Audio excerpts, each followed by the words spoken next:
Hello everyone, मैं निधि और स्वागत है आप सभी का टीचिंग टॉक्स यूट्यूब चैनल पर। लास्ट क्लास में हमने 31st क्वेश्चन तक क्वेश्चंस को डिस्कस कर लिया था और मैंने आपसे एक क्वेश्चन पूछा था, 30th क्वेश्चन था कि हिमाचल प्रदेश की सबसे उपजाऊ घाटी कौन सी है। मैंने आपसे कहा था कि आप कमेंट करके इसका आंसर बताएंगे, तो इसका आंसर होगा बल घाटी। बल घाटी जो डिस्ट्रिक्ट मंडी में है, बल घाटी मंडी की हिमाचल प्रदेश की सबसे उपजाऊ घाटी है। मंडी में घाटियों की बात करें तो जो मोस्ट इंपॉर्टेंट घाटियां हैं वो है बल घाटी, चुहार घाटी, चौतरा घाटी और इमला बिमला घाटी। ये सारी मंडी डिस्ट्रिक्ट में है। 31st क्वेश्चन हमने पढ़ लिया था, टांकरी घाटी क्या है, टांकरी क्या है, तो ये एक प्रकार की लिपि है। 32nd क्वेश्चन देखते हैं, हाटकोटी, निचार और सराहन के बीच क्या समानता पाई जाती है। फलों के बगीचे हैं, चारागाह है, देवी की पूजा का स्थान या फिर शिव पूजा का स्थान। तो इसका राइट ऑप्शन होगा ऑप्शन सी, देवी पूजा का स्थान है।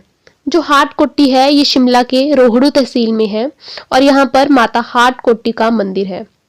जो मंदिर है यहाँ पर माता की महिषासुरमर्दिनी की अष्ट धातु की अष्टभुजा वाली विशाल प्रतिमा है और इसका पुनः निर्माण करवाया गया था राजा वीर प्रकाश द्वारा।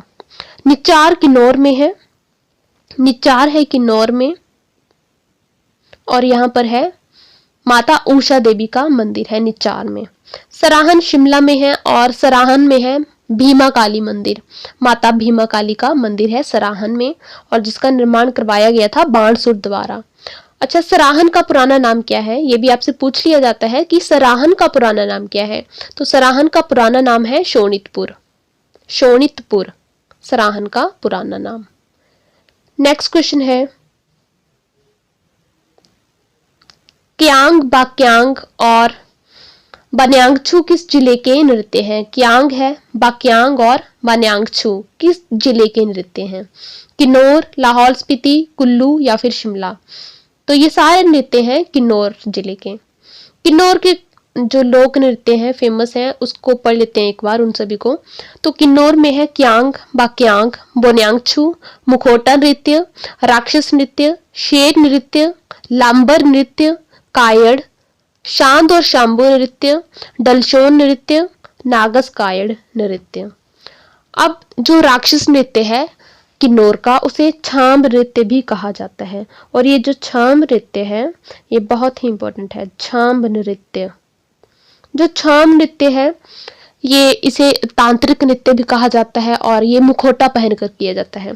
इसमें क्या होता है कि जो बौद्ध लामा होते हैं, बौद्ध लामाओं द्वारा भूत प्रेतों को भगाने के लिए ये नृत्य किया जाता है मुखौटा पहनकर। और इसमें जो सबसे आगे नाचने वाले हैं उसे घुरे कहा जाता है। क्या कहा जाता है? घुरे। और इससे रिलेटेड भी क्वेश्चन पूछे जाते हैं कि छाम नृत्य में सबसे आगे नाचने वाले को क्या कहा जाता है। तो क्या कहा जाता है? घुरे। नेक्स्ट क्वेश्चन देखते हैं, कल्याण सोना, सोनालिका और RR21 किस फसल की किस्में हैं। गेहूं, चावल, जौ या फिर सेब। तो ये सारी वेराइटीज है गेहूं की। अच्छा, गेहूं का जो फसल है इसको कहाँ सबसे ज्यादा उगाया जाता है। गेहूं सबसे ज्यादा कहाँ उगाई जाती है? तो डिस्ट्रिक्ट कांगड़ा में। कांगड़ा में सबसे अधिक गेहूं उगाई जाती है। और गेहूं की वेराइटीज की बात करें तो कल्याण सोना, सोनालिका, RR21 और एक और है ओमकारेश्वर। ये सारी वेराइटीज हैं गेहूं की। नेक्स्ट है, हिमाचल प्रदेश राज्य सड़क परिवहन द्वारा ग्रीन कार्ड धारकों को HRTC बसों में कितने प्रतिशत की छूट दी जाती है। तो HRTC द्वारा ग्रीन कार्ड धारकों को कितने परसेंट की छूट दी जाती है। ऑप्शन है 25%, 30%, 40% या फिर 50%। तो राइट होगा 25% की छूट दी जाती है। HRTC द्वारा कुछ एक योजनाएं चलाई गई हैं जिनमें से कुछ मोस्ट इंपॉर्टेंट है, जैसे ग्रीन कार्ड योजना और स्मार्ट कार्ड योजना। पहले जानते हैं ग्रीन कार्ड योजना के बारे में। जो ग्रीन कार्ड योजना है ये ग्रीन कार्ड धारकों को दी जाती है और इसमें किराए में 25% की छूट दी जाती है 50 किलोमीटर की दूरी के भीतर। कितनी दूरी होती है? 50 किलोमीटर की दूरी है, उसके भीतर 25% की छूट प्रदान की जाती है। और इस कार्ड की वैधता है 2 वर्षों के लिए और कार्ड की कीमत है 50 रुपए। उसी तरह से एक और है स्मार्ट कार्ड योजना। स्मार्ट कार्ड योजना जो स्मार्ट कार्ड योजना है इसमें भी 2 साल की वैधता दी जाती है और इसकी कीमत है 50 रुपए की, लेकिन इसमें छूट दी जाती है 10%। स्मार्ट कार्ड में छूट है 10% की और ग्रीन कार्ड में है 25% की छूट। नेक्स्ट क्वेश्चन देखिए, हिमाचल प्रदेश में लोक मित्र केंद्र निम्नलिखित में से कौन सा काम करते हैं? लोक मित्र केंद्र द्वारा क्या काम किया जाता है? बिजली के बिल जमा करवाना, पानी के बिल जमा करवाना, जमाबंदी की प्रतिलिपि निकालना या फिर उपरोक्त सभी। तो लोक मित्र केंद्रों द्वारा ये सारे काम किए जाते हैं, तो ये उपरोक्त सभी इसका राइट आंसर होगा। 37वां क्वेश्चन है, किसने ज्वालामुखी मंदिर में उपलब्ध पुस्तकों का अनुवाद फारसी में किया? ज्वालामुखी मंदिर में जो पुस्तकें थी उनका अनुवाद फारसी में किसने करवाया था? तो इसके पीछे की थोड़ी बहुत स्टोरी जान लेते हैं। बात है 1365 ईस्वी की। 1365 में 1365 ईस्वी में फिरोज शाह तुगलक ने कांगड़ा पर आक्रमण किया था। 1365 में किया था आक्रमण कांगड़ा पर, और वो ज्वालामुखी मंदिर से 1300 पुस्तकें अपने साथ ले गया था। कितनी पुस्तकें लेकर गया था साथ में? 1300 पुस्तकें, और उन पुस्तकों को उसने फारसी में अनुवाद करवाया था। अच्छा, जो ये फारसी में अनुवाद करवाना है इसे भी कहा जाता है दलील ए फिरोज शाही। तो फारसी में अनुवाद क्या कहलाता है? दलील ए फिरोज शाही, ये कहलाता है फारसी में अनुवाद। और ये अनुवाद किया किसके द्वारा था, किसके द्वारा करवाया गया था? तो फिरोज शाह तुगलक द्वारा करवाया गया था। और किसके द्वारा किया गया था? तो ये किया गया था इजुद्दीन खालिद खानी। इजुद्दीन खालिद खानी, ऑप्शन सी इसका राइट आंसर होगा। 38 क्वेश्चन, किन्नौर जिले के नकाबपोश नृत्य को किस नाम से जाना जाता है? झांझर, चौहार, छाम या फिर सिंह? ये हमने अभी डिस्कस किया। देखिए, नकाबपोश नृत्य, नकाबपोश नृत्य मतलब जो नकाब पहनकर, मुखौटा पहनकर किया जाता है। तो मुखौटा पहनकर कौन सा नृत्य किया जाता है? किन्नौर का छाम नृत्य। हमने अभी पढ़ा, अभी डिस्कस किया, जो छाम नृत्य है ये किन्नौर का है, मुखौटा पहनकर किया जाता है और इसे तांत्रिक नृत्य भी कहा जाता है। और ये नृत्य बौद्ध लामाओं द्वारा भूत प्रेतों को भगाने के लिए किया जाता है। और इसमें जो आगे नाचने वाले हैं उसे कहा जाता है घुरे। नेक्स्ट क्वेश्चन देखते हैं, परमवीर चक्र विजेता संजय कुमार किस जिले से संबंधित हैं? परमवीर चक्र विजेता हैं संजय कुमार और इनका संबंध है बिलासपुर जिले से। परमवीर चक्र से रिलेटेड आपसे क्वेश्चन और पूछ सकते हैं कि पहले परमवीर चक्र विजेता कौन थे? तो ये थे सोमनाथ शर्मा। सोमनाथ शर्मा थे पहले परमवीर चक्र विजेता। नेक्स्ट देखते हैं, अच्छा जो विक्रम बत्रा है वो कहां से है? कैप्टन विक्रम बत्रा थे, उनको भी परमवीर चक्र मिला था। वो कहां से थे? तो वो थे पालमपुर से, कांगड़ा के पालमपुर से थे। नेक्स्ट क्वेश्चन, 40th क्वेश्चन है, कांगड़ा शैली का मुख्य विषय क्या था? कांगड़ा शैली, अब ये जो कांगड़ा शैली है ये सर्वप्रथम इसके चित्रों की खोज की गई थी मेटकॉफ ने। कांगड़ा शैली के चित्रों की खोज सर्वप्रथम की थी मेटकॉफ ने, नाम था मेटकॉफ।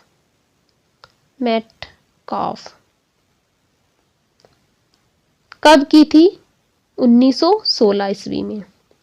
1916 में की गई थी मेटकॉफ द्वारा और इसका मुख्य विषय था राधा कृष्ण की पेंटिंग। तो क्या होगा मुख्य विषय कांगड़ा शैली का? ऑप्शन सी, श्री राधा एवं कृष्ण पेंटिंग। अगला क्वेश्चन देखते हैं, भारत में द लिटिल लहासा के रूप में कौन सा स्थान जाना जाता है? तो इस क्वेश्चन का आंसर आई होप सो आप सभी को आता होगा। भारत में द लिटिल लहासा के रूप में जाना जाता है धर्मशाला को। धर्मशाला को द लिटिल लहासा भी कहा जाता है और छोटा तिब्बत भी कहा जाता है। और धर्मशाला में ही बौद्ध धर्म गुरु थे दलाई लामा, उनका निवास स्थान था धर्मशाला में। अगला क्वेश्चन है, कांगड़ा घाटी में चाय का उत्पादन किस वर्ष प्रारंभ किया गया? तो कांगड़ा जिले में कब किया गया था चाय का उत्पादन? ऑप्शन है 1770 ईस्वी, 1850 ईस्वी, 1790 ईस्वी या फिर 1820 ईस्वी में। तो इसका राइट ऑप्शन होगा ऑप्शन बी, 1850 ईस्वी में। जो कांगड़ा जिला है वहां पर 1850 में चाय की खेती शुरू की गई थी, 1850 में। और इससे रिलेटेड और क्वेश्चन क्या पूछा जा सकता है कि चाय प्रोसेसिंग उद्योग कहाँ है? चाय प्रोसेसिंग उद्योग ये है बीर में। कहाँ है? बीर बिलिंग, बीर में, बीर। और एक और क्वेश्चन है कि चाय फार्म कहाँ है? तो चाय फार्म है कांगड़ा के पालमपुर में। और ये जो पालमपुर में चाय फार्म है इसको कब स्थापित किया गया था? इसको स्थापित किया गया था 1839 में। चलिए नेक्स्ट क्वेश्चन देखते हैं। और जो कांगड़ा चाय है इसका नाम क्या है? कांगड़ा चाय का नाम तो गोल्डन ग्रीन गोल्डन नाम है। चाय का नाम है green gold, gold, green gold, green gold. Kangra चाय का नाम है green gold. Next question, Pattan घाटी कहाँ स्थित है? पट्टन घाटी ऑप्शन है किन्नौर, सिरमौर, लाहौल स्पीति या फिर कुल्लू। तो पट्टन घाटी स्थित है लाहौल स्पीति में, ऑप्शन सी राइट होगा। जो पट्टन घाटी है इसको आलू की घाटी भी कहा जाता है। आलू की घाटी, आलूओं की घाटी, आलू की घाटी। पट्टन घाटी लाहौल स्पीति में है। अब लाहौल स्पीति की बाकी घाटियों को भी जान लेते हैं। तो लाहौल स्पीति में घाटियां हैं, एक है मूलगन घाटी। कौन सी? मूलगन घाटी। दूसरी है लाहौल घाटी। तीसरे नंबर पर है स्पीति घाटी। और ये जो स्पीति घाटी है यहाँ पर अल्पाइन वृक्ष पाए जाते हैं। चौथे नंबर पर हमने करी पट्टन घाटी जिसको आलू की घाटी कहा जाता है। और है लिंगटी घाटी, नाम इंपॉर्टेंट है, लिंगटी घाटी, लिंगटी। ये लाहौल स्पीति की सबसे लंबी घाटी है, सबसे लंबी घाटी है लाहौल स्पीति की लिंगटी घाटी। ठीक है। और है पिन घाटी, एक हमारी छूट गई थी पिन घाटी, लाहौल स्पीति में है पिन घाटी। ठीक, 5-6 घाटियां हैं, मोस्ट इंपोर्टेंट है लाहौल स्पीति की। नेक्स्ट क्वेश्चन है मिंजर मेला। मिंजर मेला चंबा में कब शुरू हुआ? मिंजर मेला कब शुरू हुआ था? ऑप्शन है 900 ईस्वी, 910 ईस्वी, 915 ईस्वी या फिर 920 ईस्वी में। तो मिंजर मेला स्टार्ट हुआ था 920 ईस्वी में। किसके द्वारा शुरू किया गया था मिंजर मेला? मिंजर मेला किसके द्वारा शुरू किया गया था? तो ये इसकी शुरुआत की गई थी साहिल बर्मन द्वारा। और ये चंबा में लगता है मिंजर मेला। और चंबा का कौन सा मैदान है? चौगान, मैदान है चौगान, चौगान मैदान में लगता है। शुरुआत की गई थी साहिल बर्मन द्वारा 920 ईस्वी में। और मिंजर का अर्थ क्या है? मिंजर का अर्थ है मक्की का फूल या फिर मक्की का सिट्टा। और ये 7 दिनों तक ये मेला लगता है।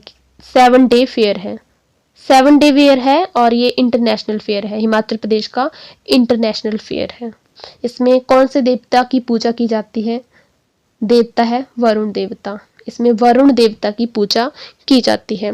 अच्छा, इंटरनेशनल फेयर की बात कर रहे हैं तो हिमाचल प्रदेश में टोटल कितने अंतर्राष्ट्रीय मेले हैं? तो हिमाचल प्रदेश में है 8 अंतर्राष्ट्रीय मेले। एक बार रिवाइज कर लेते हैं उन सभी को। देखिए 8 है। सबसे पहले है कुल्लू का दशहरा, चंबा का मिंजर मेला, सिरमौर का रेणुका मेला, सुजानपुर की होली है, मंडी की शिवरात्रि, रामपुर बुशहर का लवी मेला, और है शिमला का समर फेस्टिवल, और मनाली में है विंटर कार्निवल या विंटर फेस्टिवल। ये 8 है अंतर्राष्ट्रीय स्तर के मेले हैं हिमाचल प्रदेश के। चलिए एक लास्ट क्वेश्चन कर लेते हैं। हरिपुर किस देसी रियासत की राजधानी थी? हरिपुर किसकी राजधानी थी? गुलेर, डाडा सिब्बा, अम्ब या फिर नादौन। तो हरिपुर राजधानी थी गुलेर की। और गुलेर रियासत का पुराना नाम था ग्वालियर। पुराना नाम क्या था? ग्वालियर।